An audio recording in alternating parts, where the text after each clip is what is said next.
पान किए हुए देवता भयभीत रहते हैं, अमृत पान किए हुए देवता वासना से युक्त रहते हैं। लेकिन ये प्रेमामृत ऐसा वृंदावन पिलाएगा, ना कोई वासना रह जाएगी, ना कोई भय रह जाएगा। असीम अपार आनंद की अनुभूति। जो वृंदावन का सेवन करता है, कोई कामना अधूरी नहीं रह जाएगी। और ऐसा प्रेमामृत का पान होगा, ब्रह्मादिक के भोग सब विषम लागतदायी। सेयम सम्यक भक्ति सन्मुक्ति कोटिर। अगर वृंदावन का सेवन करने का सौभाग्य मिल गया तो ऐसा भक्ति का प्रेम सुख मिलेगा जहां करोड़ों मोक्ष लघु हो जाते हैं। श्रीपाद कह रहे हैं जो मोक्ष सुख को प्राप्त महापुरुष हैं। यक्षी वृंदारण्य आत्मार्पणेद्या, वो बड़ा भाग्यशाली है जिसने वृंदावन को आत्मसमर्पण कर दिया, अर्थात अखंड वृंदावन वास। उसके भाग्य की महिमा क्या कहना। पर वो भी कम नहीं है जो वृंदावन का आश्रय लेकर वृंदावन की रसोपासना में अपने चित्त को लगाए हुए।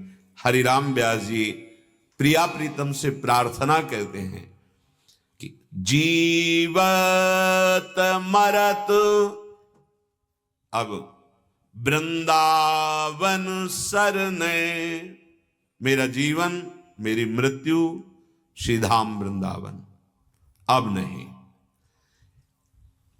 कितना प्रेम वृंदावन से हरिराम व्यास जी को। उनके शिष्य मधुकर शाह जी, परिवार के जन सब आए, बहुत प्रार्थना की, ना यहां से नहीं जाएंगे। तब एक उपाय सूझा कि अगर गुरुदेव कह दें तो हरिराम व्यास जी बड़े विद्वान और महाभागवत, हरिवंश महाप्रभु से प्रार्थना की कि जय जय, ये यहां रहेंगे तो इनका परम लाभ है, और अगर ये ओरछा गए तो लाखों लोगों को भक्ति में डुबो देंगे, आप आदेश कर दो। हां, सरल स्वभाव महाप्रभु का, हां ठीक है। अब जब ये सूचना मिली कि महाप्रभु ने कह दिया हां ठीक है, अब तो बहुत विकल्प, गुरु आज्ञा और धाम छोड़कर जाना अब तो जी नहीं पाएंगे। बस लताओं को पकड़ पकड़ के, जैसे कोई बच्ची विदा होती ब्याह के समय तो अपने सुहृद जनों को चिल्ला चिल्ला के रो रहे, ऐसे विकल होके कि अगर किसी ने कहा तो प्राण निकल जाएंगे।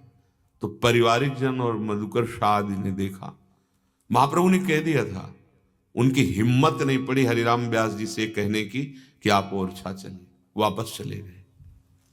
ये इतना वृंदावन के प्रति आसक्ति, हिम्मत नहीं पड़ी उन लोगों की महाप्रभु के कहने पर भी कि हरिराम व्यास जी से कह दे। चिल्ला चिल्ला के, मैं नहीं जी पाऊंगा वृंदावन के बिना।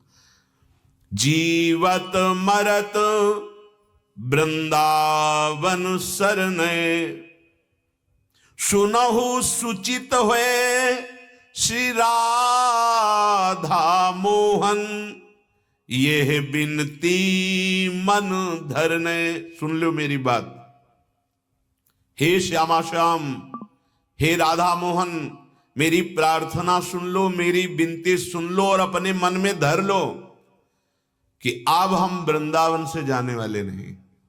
जीवत मरत वृंदावन शरणे, मेरा जीवन और मेरी मृत्यु अब वृंदावन ही है। बड़े भाग, बड़ो भाग वृंदावन पायो, बड़ी बात बन गई। जिसके मन में बात आ जाए भाई, बहुत बड़ी बात बन गई। नहीं तो महिमा सुनकर के बड़ी बड़ी कोठी बनी है और उनमें एक सेवक रहता है, स्वामी को फुर्सत नहीं आने की, रहने की। पक्की बात है, ये देखा है। बड़ी लाडली की कृपा होती तो हम उनको प्रणाम करते हैं जो यहाँ रिक्शा चलाते हैं, यहाँ दूसरों के घरों में सेवा करके वृंदावन वास प्रणाम करते हैं।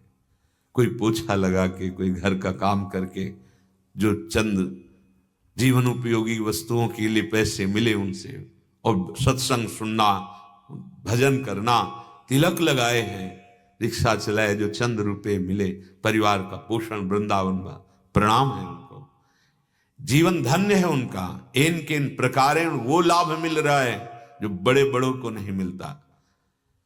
श्यामा श्याम आपसे प्रार्थना है, मेरी ये प्रार्थना आप सुनो और मन में धरो कि अब मुझे जीते जी वृंदावन से बाहर मत जाने देना। आप कुछ ऐसा कर देना मेरे मन की दशा कि किसी स्थिति में बाहर न जाऊं। ये बात बन जाएगी अनंत जन्मों की बिगड़ी बात। और देश के बसत ही घटत भजन की बात, वृंदावन में स्वार्थो उलट भजन होए जात। ये हम तो जीत गए। हमारा वृंदावन, मेरा वृंदावन, प्राण वृंदावन, सर्वस्व वृंदावन, परवाह नहीं, जिता दिया लाडली ने, धाम के वासी। जरा सोचो मन में, आप कौन है? बोले अखंड वृंदावन वासी, धाम व आप क्या? और देश के बसत ही घटत भजन की बात, वृंदावन में स्वार्थो उलटी भजन हुए जात। भोजन पाते हैं प्राण पोषण के लिए, लेकिन यहां भोजन पाते हैं तो पुण्य प्राप्त होता है, पाप नष्ट होते हैं। क्यों? वो प्रसाद होता है। हर चेष्टा यहां भजन बन जाती, स्वार्थ भी यहां परमार्थ बन जाता है। ऐसा धाम का प्रभाव। यह परम पुरुषार्थ मेरो और कछु नहीं करने। हरिराम व्यास जी कह रहे हैं, आपसे कह रहा हूं श्यामा श्याम, अब मुझे और कुछ नहीं करना। अगर मेरा पुरुषार्थ तो बस इतना ही कि अब जीऊंगा तो वृंदावन में, मरूंगा तो वृंदावन में। अब आपको क्या कराना है आप देख लीजिए, हमारी तरफ से कुछ नहीं होगा। क्या शरणागति है, क्या आत्मसमर्पण है इन महापुरुषों का। श्याम भरोसे तेरे व्रत के, नहीं व्यास को टरने, जीवत मरत वृंदावन शरणे। हे श्याम सुंदर, मेरा भरोसा, मेरा व्रत एकमात्र वृंदावन। अब हम अपने इस व्रत से नहीं टरने वाले, अर्थात वृंदावन नहीं छोड़ने वाले। जो बाहर रहते हैं वो निराश न हो।